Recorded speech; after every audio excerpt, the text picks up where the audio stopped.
Thank you. Ladies and gentlemen, a wonderful session, one after the other. Okay, so we will be going, we have two major sessions left. Uh, One is we talk about from paperwork to partner, how HR becomes a strategic driver from Mr. Shiva. And then we have one more from the Boniface. He's uh, from Africa. So thank you, Shiv Madgula, for joining the session today. Welcome to you. Thank you, Uh, sir. I, I would like to give a quick round of introduction. Today's topic is from paperwork to partner, how HR becomes a strategic driver. I think it's very, very important topic and very relevant topic at this point of time, Mr. Shiva. Shiva is a seasoned talent management and business strategy professional with over 16 years of experience aligning workforce strategies with organizational goals. An MBA graduate, he specialized in manpower planning, HR strategy, and business driven talent solutions that support suitable growth. His work focus on integrating people practices with core business priorities to enhance performance, capability, and long-term organization success. So thank you very much, Shivaji, for joining the session. Yeah. So you please, if I miss something, an introduction, you can add that and please proceed. That's a good and long introduction, sir. I don't need to add anything to it. Thank you for that. And thank you for the opportunity to share my thoughts and my learnings with the viewers and with you, especially, and your team. That's a great opportunity for me. So usually what happens is when we think about the HR department and the conventional way of looking at it is we always talk about it's not value adding department. I keep on hearing this from long time. It's been 16 years and I keep on hearing it, but I never felt it in my presence or with my seniors when I was working in multiple organizations in my career. Because I strongly believe in a culture of a country or a region depends on the people who are living in that region. So the strength of the HR department would rely on the people working in that department. So if we have strong techno HRs or the business HRs, we can erase completely or eradicate the statement of not value adding department, which I don't like to hear. So today, we are. I hope my screen is visible. You shared it? Mhm. Yes. Yeah, no, not it. Can you reshare again? Share the screen, go to the last window, Yeah. and then click on the Entire window, screen. and then you share it. Oh, okay, I get it.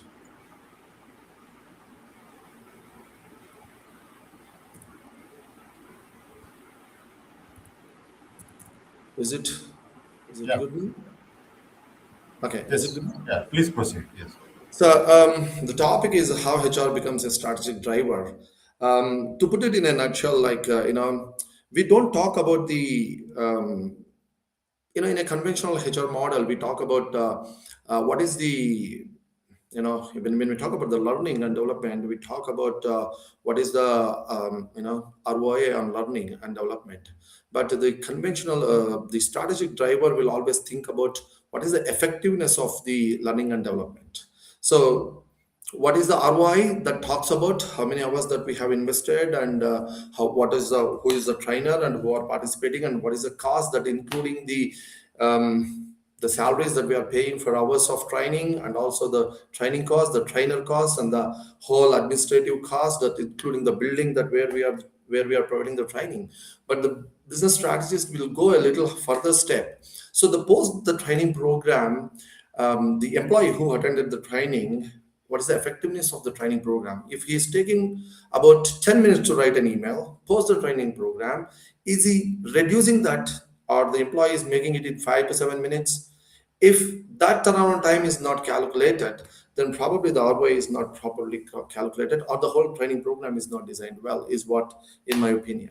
If you take one more example of hiring cost or when we calculate the recruitment cost. We always or the recruitment success. We talk about how good that we how good the turnaround time of hiring somebody, but strategists will take few more steps ahead. So are all these are all the things that we would be covering, and I am keeping it very simple with my English and my vocabulary as well as the content, because there's a statement here that I say in the agenda: an approach to transform HR into a business strategist to solve business problems by thinking like entrepreneur.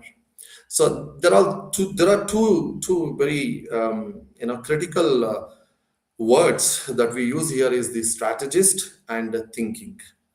So, thinking and becoming a strategist or something can't be taught, it should be caught. So, when I say this, there is no a standard book that could probably be a guide to make somebody a scientist or a strategist. So you keep on brainstorming yourself and you keep on thinking about the problems. You keep on thinking about the better solutions, and you keep on thinking about how could I be a better HR than yesterday.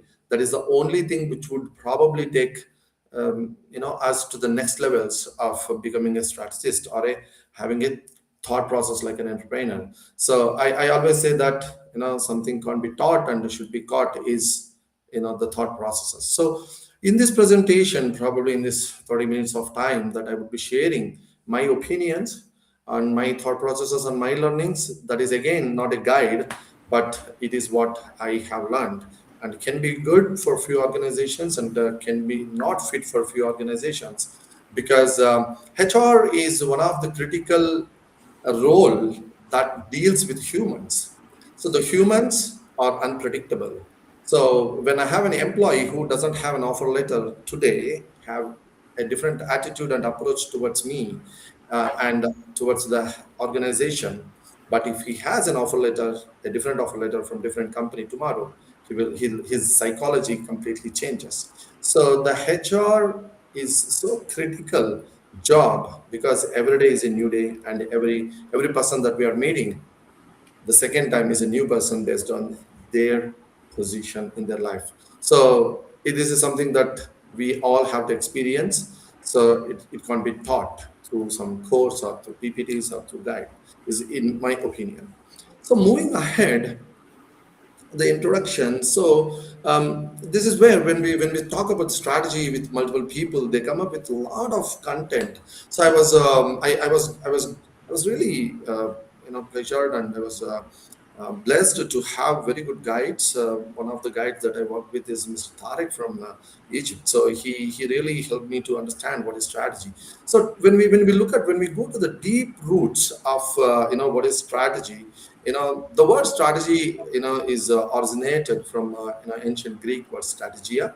So it's again combination of status and aging. So when we look at that English meanings of these words, so status comes with army, and aging comes with lead. So to put it in a way, the word strategy means leading an army. So that's the origin of the word meaning. So when we understand the meaning, when we can look at what can we do with that. So it's leading an army. So what kind of an army it is? It's art of a war. So when we say that strategy is art of a war, there is no difference between a battlefield and market. Both are similar. So when we see that what is business strategy in the next levels, so the battlefield and the business market, both war fields. So there's no difference between battlefield and the market. So when we in the battlefield in the olden days, or even now, we have a lot of wars. There's a kingdom that's supposed to be protected, and there's in the business market, there's an organization that's supposed to be having a smooth process and running their business. And the army, we have battlefield that fight for that kingdom, and we must have a team that works for the organization to be successful in the market. And when we go to the next deeper sites, the battlefield was used. One of the primary purposes was to invade new territories, and in the business market, we do it for the new regions to expand ourselves to the new regions, or to introduce the new products, or to expand or to attract the new skills. So whether we are a new organization or the existing organization, these are all the things that we commonly do to have a small business process. And the last one could be, we go for war for survival, and we do business strategies for the sustainability. So when we look at the strategy word, as I said earlier, it's art of war. And when we transform that into the modern business world, this remains the same. The art of war was in the olden days to sustainable to survival or to expand the new territories. Now to new regions, to expand our business to new regions or introduce new product. Sustainability to have a sustainable organization, because in our era we not only experienced successful organization. We always talk about the successful organizations like Apple. We talk about Google. We talk about a lot of new organizations that coming up with a lot of success stories. But we always forget to talk about the great organization they got shut down because they never had a strategy for the sustainability. So looking at these things, battlefield and the business market are similar in my opinion. And to have a control on the business market or the battlefield, the primary skill required is the problem solving mechanism. So business strategy, our session is HR strategist or HR business strategy. So we want to understand first strategy, and now we understood the business strategy, and then we'll move to the little deeper of business strategy, that's problem solving mechanism. So if somebody has to be a very good business strategist, they're supposed to have a very good problem solving skills. There are two kinds of problem solving skills that we need. One, when you are coming up with a new product or a new organization, how are we going to position that in the market is the first thing. Or when we have already existing organization and there are few problems that organization is facing, it can be not launching the products in time, it can be not having the right talent in the house, or it can be more attrition rate, or it can be no branding, or it can be anything. They may have some business problems that need to be solved. So bottom line for the strategies is having a problem solving mechanism skills. So now, when we look at the problem solving skills, there's a list of things that we need to understand before that. The battlefield or the business market we take, we need strategy to win the game. End of the day, our goal is to win the game. So now, the game need to be played only then we know whether we win it or we lose it. So the strategies are two kinds. One, I will bring up a new, very this easy example. In the game of cricket, both teams will be playing on a day, and the both coaches and the team, both the coach and the teams, they will have multiple plans to implement on the day of game. So maybe if you take two cricket teams like Australia versus India, India would have multiple plans how to tackle the Australian players, and Australia India will have multiple plans to tack the Indian players. But end of the day, more than having a pre-plan, the successful team, the team that wins is which is very success in understanding the game at the time of they playing it and tweaking their plans according to the situation. So we may have wonderful plans on the plate, on the table, but when we implement it, we may encounter different, kind of problems or different situations that we never thought of. But the successful team will win only which understands the game at the time of they are playing the game. So the strategies are two kinds. One is having a pre-plan, and the second one is having a completely risk management when we have a different adverse event when we encounter doing the execution.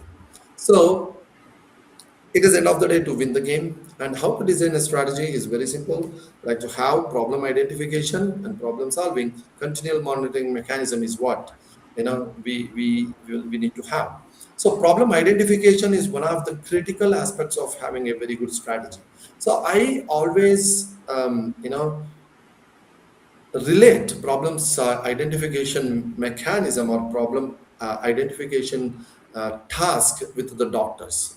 When I say that, before going there, these are the problem solving skills, like, critical thinking, creativity, decision making, research skills, analyzing and evaluation, effective communication. So it looks like heavy vocabulary that what we see here.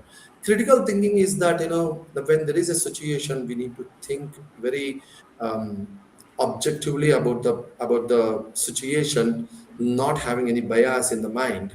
So that's what the thinking process need to have. And the creativity, again, when we are launching a product, or the product is not going well, or we are unable to recruit right people, or the having the right talent but still not able to deliver what we need, that is where the creativity or creative thinking needs to come into place, to tweak, to understand the problem and come up with the strategy. So as I said earlier, these are all the very top notch skills which can't be taught, which is supposed to be caught. To put it in a right example, everybody can have a Photoshop or a CorelDRAW or any other designing tool in the system. Anybody can learn it, how to use those small tools and the features of those technologies. But there are only few creative designers, because they will have a different thought processes, and they will have the imagination power of coming up with wonderful images. So I may not do the way how somebody else is doing, because their thought process is different and my thought process of creativity is different.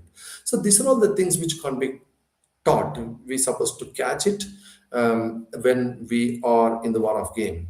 So moving ahead, as I said, problem solving is the first step. As I said earlier, identifying the problem is the critical thing. I always relate that with the doctor diagnosing a patient. So I heard, because I worked with clinical research organization for about 5 years and worked with a lot of doctors around me. When I say doctors, they are all from the medical backgrounds, as it's a clinical research organization. They always say that a great doctor is not the one who gives you, the medicine, but the great doctor is the one who identifies your whatever the problem that you have, the disease. So identifying the disease is the diagnosing system. So the great doctor is the one who knows how to correctly diagnose and identify the disease of the patient. Only then he can give you the right medicine. So it's not in the medicine, of course it does work, but the doctor has to diagnose it perfectly. Same thing transforming into the business world. The best strategist always be the one who diagnoses the business problem. So if we fail in diagnosing the business problem or identifying the business problem, any strategy that we are coming up with would not provide a solution for us. For example, one of the experiences that what I have when I was consulting with one of the previous organizations, there was a very too much of early exit. So when we were encountering with this problem, obviously all the managers will just bounce on the HR, stating that you're not recruiting people, or you're not recruiting right people. But the early exit will not be the major reason for HR will not be the major reason for the early exit. There is something else need to be done. So what we have done is, we picked up about 9 months of previous data, and we had an internal conversations with the managers and with the HR team, without informing them what are we going to do with it. But however, we got the information that what we need, and we listed out some of the employees who left us within a span of 3 months after they joining with us, and being nice to the people, nice to the manager, nice to the HR. So we made multiple calls to them. We sent them some survey. We requested them to respond back. So we identified why they left us, and we consolidated the data. We worked on the data, and we identified the root cause for the early exit. So that gave us a lot of insights to tweak our onboarding and recruitment process, so that it reduced our early exit. Likewise, identifying the business problem is the critical step to come up with the right strategy. So as the doctor does to the patient, the business strategist or the HR strategist is supposed to do that with the organizational data. So to do that, we have multiple methodologies, and I just picked up few. There are a lot of methodologies, and again, I'm stating these are all the situational driven methodologies that we have to pick up. So there is SWOT methodology, there is SOAR, and PESTLE and Porter's methods, and there are even conventional interviewing methods are there, conversational methods are there. So these are all the things need to be picked up. The methodology is supposed to be picked up based on the organization, the strength of the organization, and also the problem of the organization, the business problem of the organization. Only then we could be able to identify, we could be able to get the information from the employees, from the market, so that we can come up with this, strategy that helps us to reduce our business problems. So most of us, we know what is SWOT and what is SOAR and PESTLE. If we need to get into the each topic, it would probably take a little more time, and of course, each topic would also need at least an hour of time to introduce them. But in my experience, most of the times I used SWOT and also the conventional interview model to identify, to grab the data, to collect the data points from employees and the market, to identify what is the to position the organizational problem, where is the problem and what is the problem. So any method, end of the day, the critical outcome that what we look at, from this methodologies or from this exercise, is that we ask the right questions so that we get the right answers and we listen to them. And we also make sure that we build the trust and the confidentiality with the end user, so that they will be free to share their opinions and their experiences with that particular process within the organization or in the market, so that we get the right data. End of the day, getting the right data is the critical step or critical outcome of this problem solving step. Going forward, this is the a very conventional model of problem solving steps. That what we do is define the problem. What is the problem that need to be defined, and determine the root cause of the problem. So defining the problem, where we will have meetings with the managers and the management to understand what problem that they are facing in the business, and what is the why. What is one thing that they are looking out to be solved in their organization. And the second step could be the determine the root cause. As I said in the earlier slide, that we need to have multiple methods, and we need to identify the audience with whom that we are going to talk to, with whom that this particular business problem, who are the stakeholders of this particular business problem, and who are the participants who are working on this particular streamline, so that we talk to them and we identify them, we identify the audience, and we identify the methodology, which method that we need to follow. And also we have to come up and identify the communication channel. So for example, when you have an automated tool, sometimes most of the employees would not like to give any detailed information, because of the they may have a trust issue, or they may have some fear factor, and that's for sure it happens. So we need to come up with a different kind of a communication channel, so that we'll make the participants of that particular business stream, they open up and share their experiences, their challenges, their opportunities, or the strengths, and why we are failure, why we are successful. So this is the second step, like determining the root cause is the most critical step in the whole problem solving mechanism or the business strategies. So that's where we need to come up. In one of my experiences, when I worked with one of the organizations that wanted to have a platform, a social media platform that helps the Middle East countries to come up with something like the Google, with multiple, same cloning. Google is what we can say. So cloning might be wrong word, but the same kind of a platform. They were failing in delivering the products or launching the products in time, and that's been getting postponed for multiple iterations. And when we really looked at the business problems lying in it, is the linguistic problem what we have between the teams. So that really caused a long duration to come up with the product. Likewise, there are multiple reasons also. Likewise, we need to come up with the right methodology and right communication channel to get the information here in the second step. And post that, developing potential solutions And this is where the change management, the very critical part of the strategy, is the change management. So this is where it comes in place. Whether if it is existing organization, this is where the change management is comes into place, where we need to have some anchors, where we need to identify a few people who have the experience and also having the thought process of being good and being better than yesterday. And we need to identify who could probably drive our solution, uh, our strategy in the organization. That is where we include them and also come up with the solutions, what could be the better solution for the existing identified problem. And then multiple solutions, we need to have multiple strategies and then select one and implement it.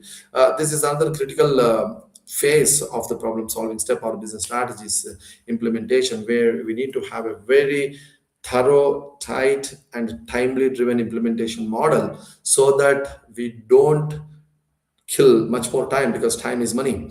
And evaluate it. The last step could be, so where in the process of implementation, we watch it on weekly basis or daily basis based on the requirement, and see to that whether we are ticking the milestones that we have actually have in our plan.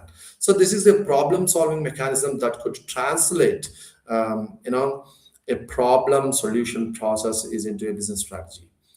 Moving ahead, key topic, why I wanted to talk about the business strategy and the the basics of the very fundamental basics of business strategy on the outer line, is that immediately if I jump into HR business strategy, that could be very tough for some of us, like including me, when I was when I wanted to really learn. I went to some of the sessions where they talk about the business strategy, HR business strategy, and I really lost myself for a while.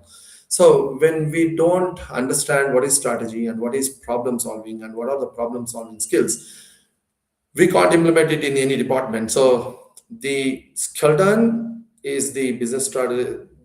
Till here, this is a skeleton of how a business strategy is developed, and now we are going to learn how are we going to implement that in the HR department.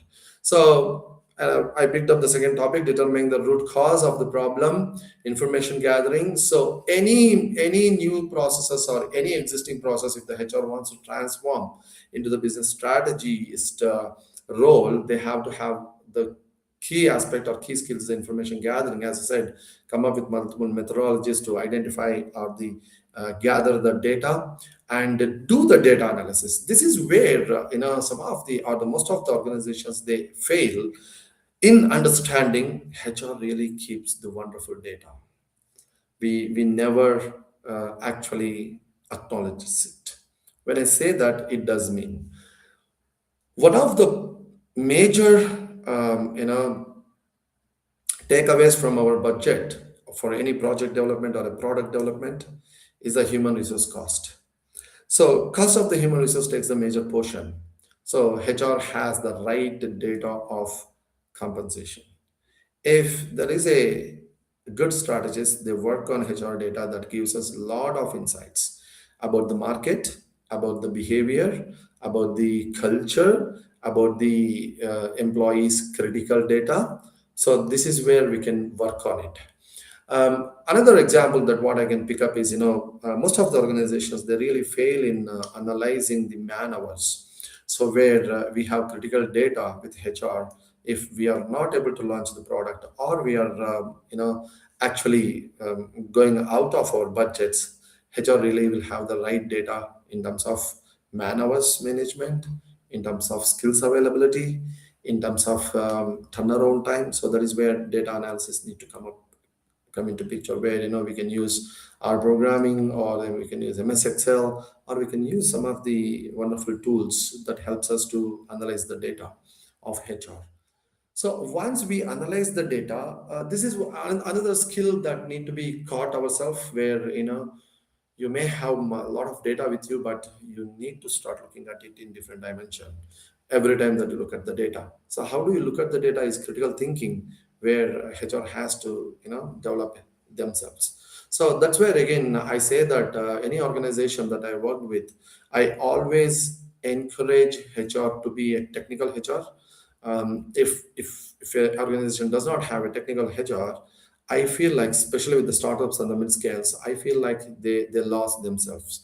Because when I say technical HR, no HR is supposed to be master of everything or any business model processes that they are into. Say, for example, if we are working with this software organization that develops any product, mobile products, you don't need to be the HR, don't have to be the architect of the mobile product development, but they should know what are the technologies that they are working on, and what kind of people that they are working with, and what are the current trends of the technology into their business model, their business stream, and what could be the potential futuristic tools that going to boom in the market, so that we are ready to work on. So these are all the determinations that we get through the data analysis and determining the root cause. Once we analyze the root cause, we can once we analyze the data, we can determine the root cause, what is the business problem, and from there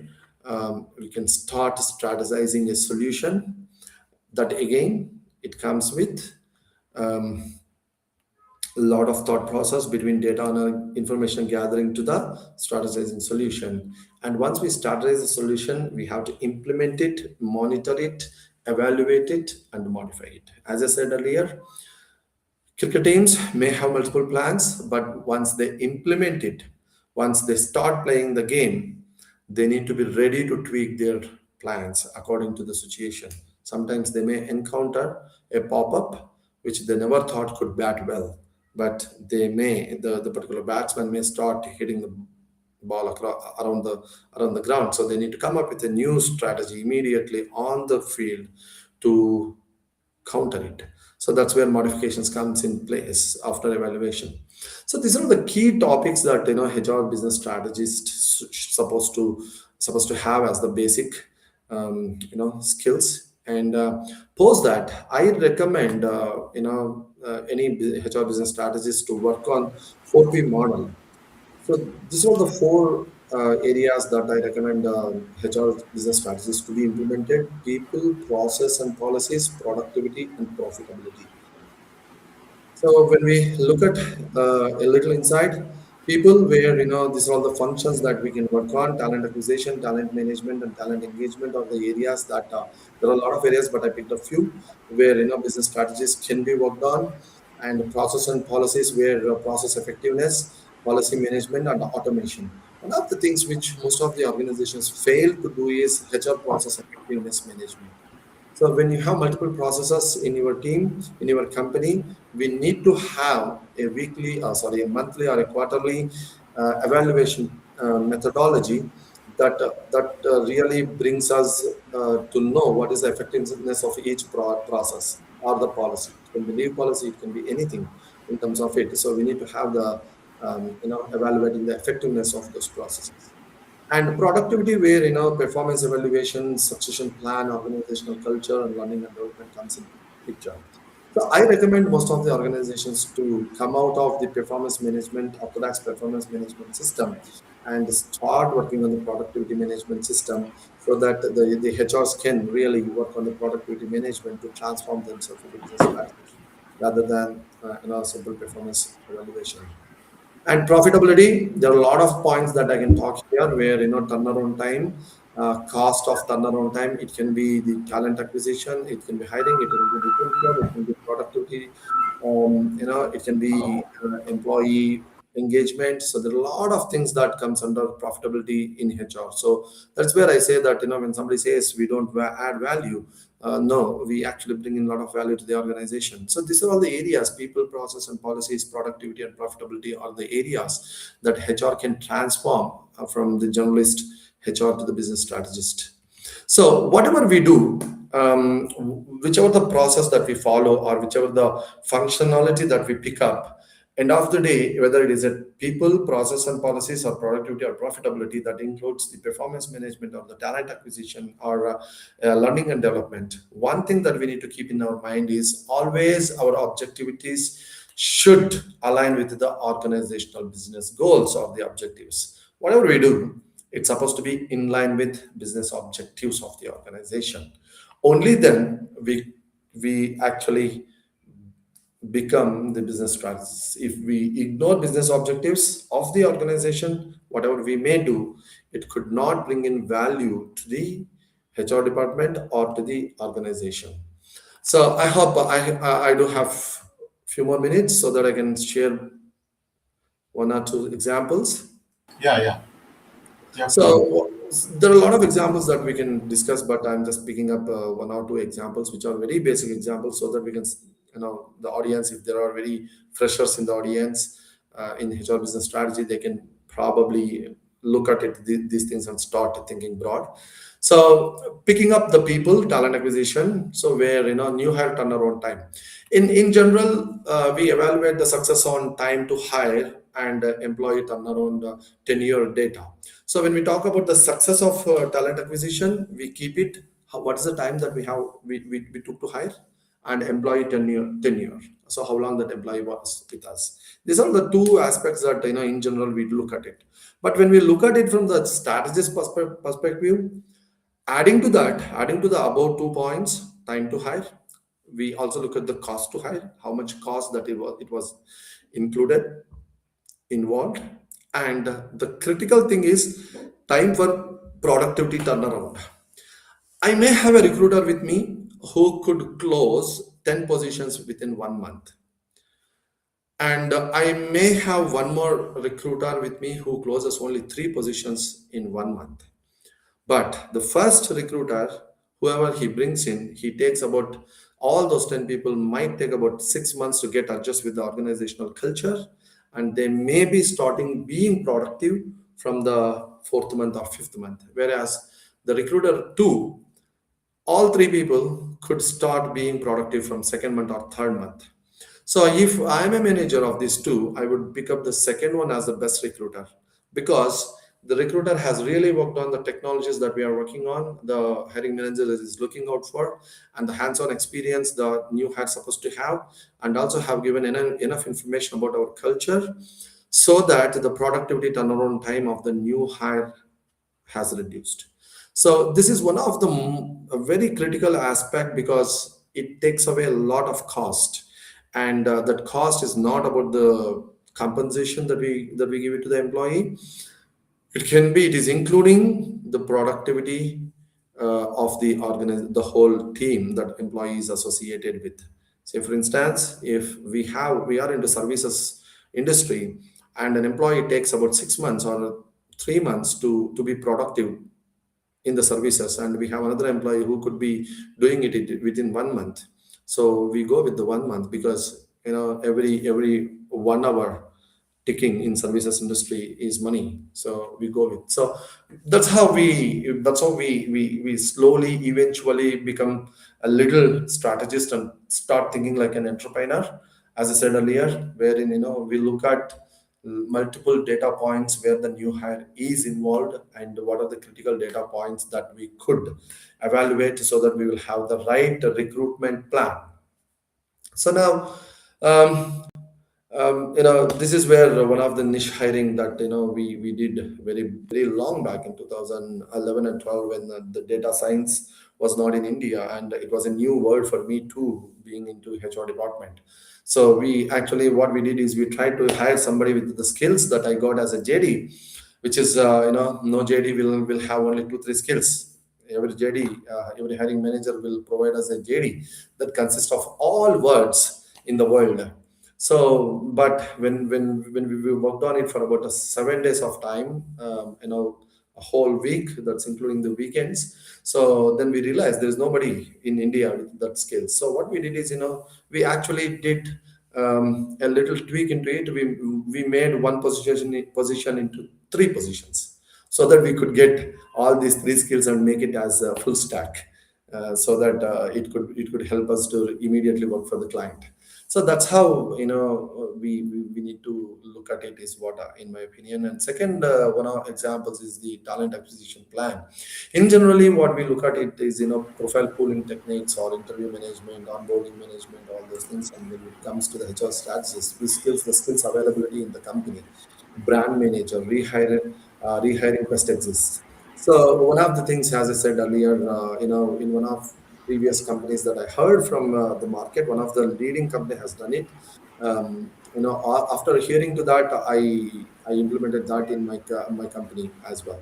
So pharmacovigilance is one of the very critical services that we were having tough time because one of the clients that we were working, they actually increased the size of services, so we were in need of 50 plus resources in no time.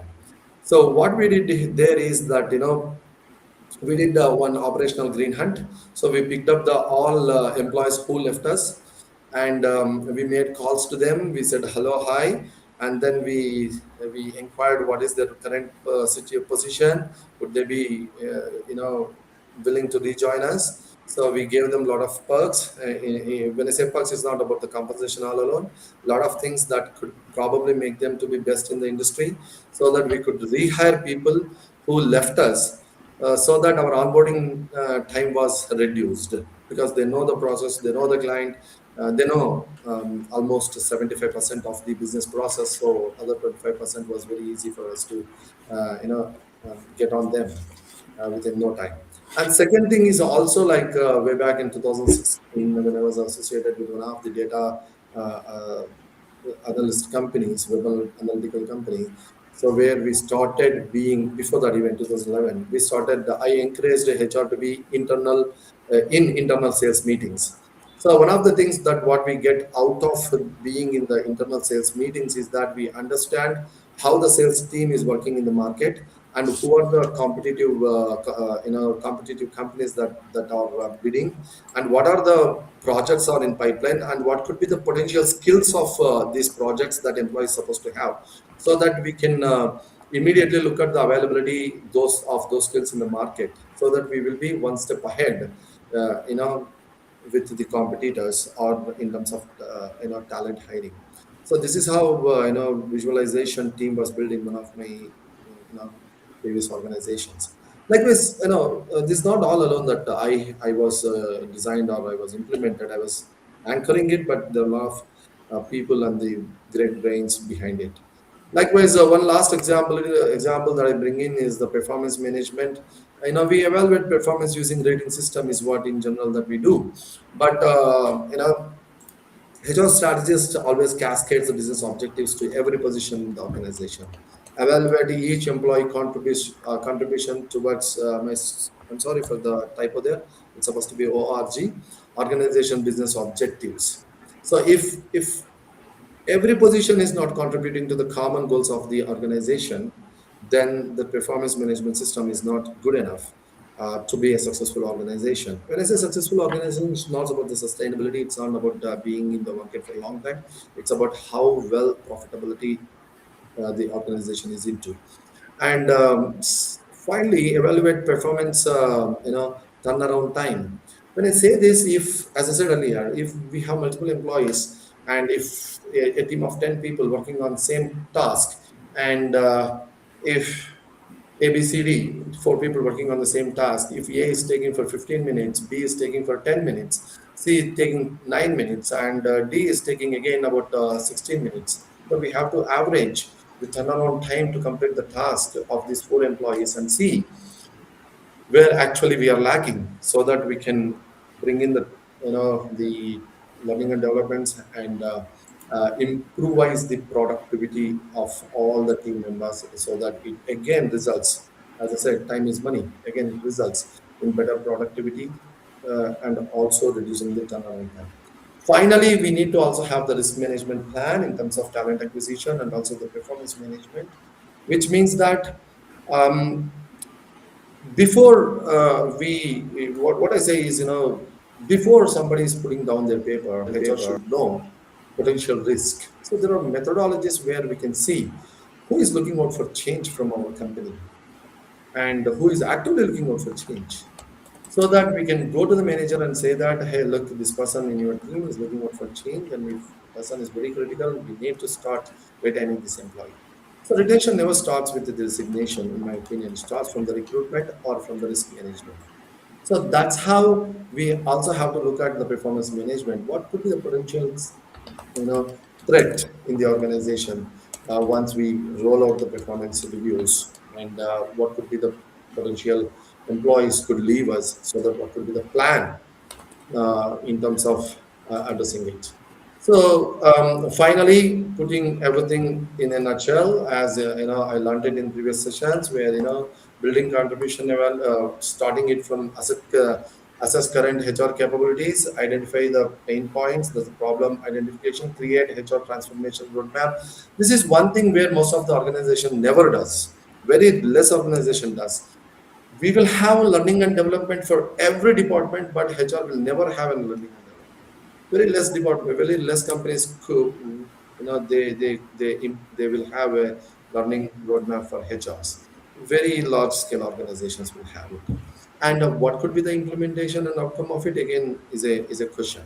And secure leadership buy-in, wherein we need to understand and make sure the leadership actually have a confidence. And then data decision making is another thing that we discussed in the previous slides. That's a critical aspect. And consult external experts. Yes, sometimes nobody knows everything in this world, so we need to consult the external experts, or we need to talk to the external experts or within the organization, so that we will get to know whether we are moving in the right direction or not. Develop a change management strategy. That's what we spoke in the that's what I spoke in the last slides. And adopt the right technology. We also need to have the right technology for the communication or to implement.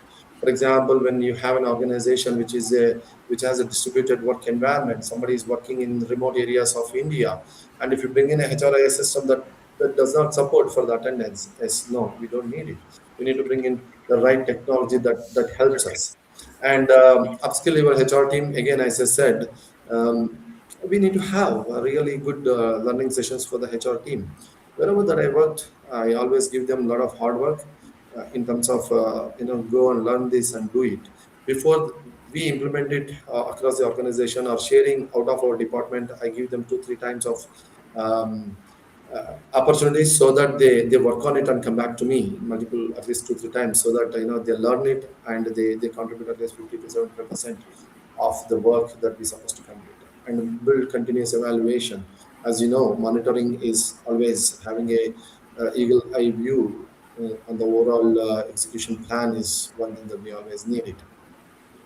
And finally, HRD holds most critical data. As I said, HRD holds most critical data, analyzing it, evaluating, and making HR data driven decisions.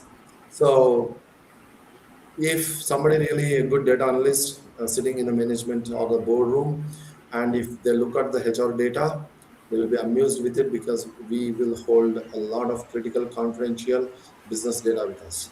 To align HRD with business objectives of the organization could lead to the better success. That's what we tested in the previous experiences. Aligning HRD with business objectives is HR strategy. And so again, to do that, we need to follow some of the steps that we discussed in my previous slides in the whole presentation. So putting it in a nutshell, these are all the basic steps that uh, we can transform HR into a business strategy. A strategic team that helps for the better success of the organization. So this is my presentation. Hope that went well. Excellent presentation. Excellent presentation. I think one point I really liked is your HR needs HR. Okay, so so that is very very critical. People forget about people take care of the entire organization, but people forget about the HR team. Okay, that is really really very very correct. So Shiva, now there are different kind of organizations. Okay, so in the manufacturing sector, especially the HR role plays a major role because you have a different level of people working in the organization with different work environments. So, what is your advice to implement HR best practices there? I think it's a do or it's a make or break situation of HR role in the success of that particular organization. Okay, so what is your advice for the industry leaders? So one of the things which we look at it is, the pestle model. When we look at it, where we have political, economical, social, legal, and environmental implications in the manufacturing, industry. So when we have to come up with any HR strategy to actually uplift the HR department within the organization, we have to have a thorough understanding of the current state of the organization from the HR standpoint of view on all these aspects. So once we do that analysis, we will get to know where exactly, if it is one organization, then where exactly this organization is actually lacking of. One of the critical and very problematic situation that we face in a manufacturing unit that I actually consulted with one of the previous organizations is the having the blue collar labor where they it's very hard to hire nowadays blue collar labor, very hard to retain them, and secondly very hard to manage them from the labor law standpoint of view, because we will have labor departments, we will have labor units we need to think about. So educating them, one thing, actually makes a lot of difference. So making them to be the part of our execution makes them at least understand how critical they are. Yes, of course, when we have about 10 employees and we come up with some change management or any initiative, always I say this to my team, the organization is a pyramid. We will have 20% as the temple top, and who are always already motivated, we don't need to touch them, they are good enough. And there is 20% of the bottom line where they are always already negative, we can't do anything with them. We have 60% in between as the pillars of the organization. So if we are successful in transforming this 60% into the above 20% to the temple top, where we can really work on the bottom line 20% who are negative, to implement our initiatives. So this is where we have to be very critical in identifying who is our anchors and who, what are the, so as I said, first thing is we need to identify the problems, and then who are the anchors and what could be the solution to push that into the organization. So great, great insights, Mr. Shiva. Thank you very much. Thank you, sir. So we have time for the next session. Yes, On behalf of the all participants and the speaker and everybody, so I thank. Let us give a big round of applause to Shiva. So thank you, for a sir. wonderful lecture and insightful content.